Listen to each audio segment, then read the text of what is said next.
Cinsiyyət ayrı-seçkiliyinin özünü göstərdiyi daha əhəmiyyətli bir sahə də nədir? Əxlaqdır. Əxlaq sadəcə cinsəl əxlaqa və onun da hardasa sadəcə qadında görülməsi lazım olan, onda axtarılan, ondan gözlənilən bir keyfiyyətə çevirmək bütün dinlərin mənsublarında belə deyək, görülən yayğın bir tutumdur. Öncəliklə, əxlaq sadəcə cinsəlliklə bağlı deyildir. İkincisi, cinsəl əxlaq daxil. Əxlaq qaydaları, kuralları bütün dindarlar üçündür. Ancaq media təbliğatçılarının o seksuallığa bağlılığı çox vaxt mövzunu yalnız bu mövzuya yönəldir.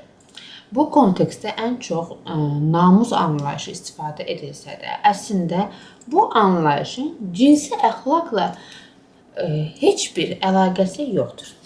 Yəni, Yunanca nomos, qanun, qayda, kural kəlməsindən gələn anlayış ən köhnə lüğətlərdə belə, Osmanlıca lüğətlərində belə şərəf, onur, qürur qarşılığında istifadə edilməkdədir.